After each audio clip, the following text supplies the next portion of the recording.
Good afternoon. I'm Maricel Halili. This is One News Now. The city of San Jose Del Monte in Bulacan gears up for the implementation of stricter community quarantine measures starting tomorrow. JC Cosico is on the ground to give us the latest. JC, what's the situation over there? Yes, Marisol, security remains tight here at the border of Bulacan City and SJDM here in Bulacan, a day before the implementation of stricter modified enhanced community quarantine in the area. Police personnel inspect the IDs of travelers to make sure they are residents Del Monte or they're authorized to do business there. Those who are not authorized or considered as essential personnel are turned back. Authorities are reminding them about the stricter modified enhanced community quarantine to be implemented beginning tomorrow, August 10 until August 18. Hundreds personnel will be deployed in the city's 9 quarantine control points. Residents working in Metro Manila were earlier advised to look for temporary shelters. They won't be allowed to return to the city until August 18. Only medical doctors, 4-wheel vehicles delivering essential goods, and those with medical emergencies are allowed to go in and out of the city. Mayor Arthur Robes earlier reported about 50% of the city's COVID-19 cases came from NCR, prompting him to ban the entry of returning residents at the time being to control its spread. SJTM Police Chief Hale Domingo echoed Robes, saying most of their COVID-19 cases were authorized persons outside residents who are working in NCR. He also pointed out that the GCQ implementation as a factor for the increasing number of COVID-19 cases in the city.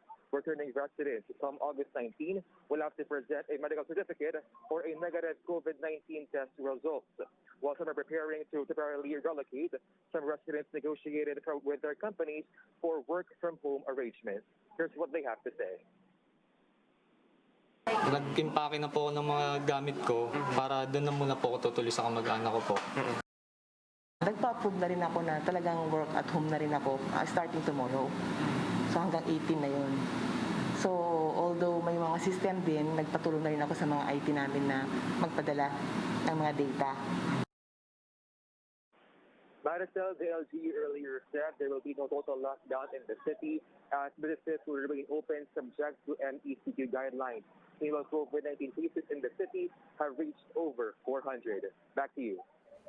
JC, just one clarification. May we know when did the local government of Bulacan inform their residents that they have to look for temporary shelters? Because I'm wondering if they have enough time to look for temporary shelter if this is an abrupt decision. Maricel, we spoke to the police chief of SJD in Bulacan, and he said that residents were informed last week about this decision so that they were given enough time to look for temporary shelters. Maricel. So the only difference between the ongoing MECQ right now and the stricter implementation of MECQ is that residents working outside San Jose Del Monte, Bulacan are not allowed to go back to their houses until August 18. That's the only difference. Yes, Maricel, especially those coming from NCR, but those from areas where there are low COVID-19 cases, for example, in Santa Maria, Bulacan, they are still allowed entry. They are allowed to go in and out of FJDM. All right, thank you, JC Cosico, reporting live from San Jose Del Monte, Bulacan. Here are other stories we are keeping our eyes on. The main building of Bulacan's provincial capital will be closed to the public for 5 days starting tomorrow until Friday, August 14. This after 3 employees of the capital tested positive for COVID-19. All offices in the building will be disinfected, while contact tracing and swab testing of all employees will take place. Joint Task Force COVID Shield claims that some people are abusing their quarantine passes for non-essential travels.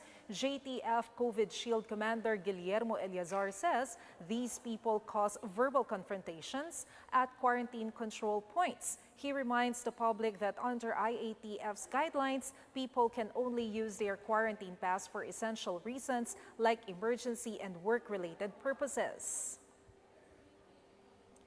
And the vice mayor of Gutalac, Zamboanga Del Norte, survived a gun attack by unidentified gunmen last night. Joel Tendero was on self-quarantine in his farmhouse when gunmen fired at his house from a distance. Police reports said he's safe and escaped from the incident and will continue his quarantine until tomorrow.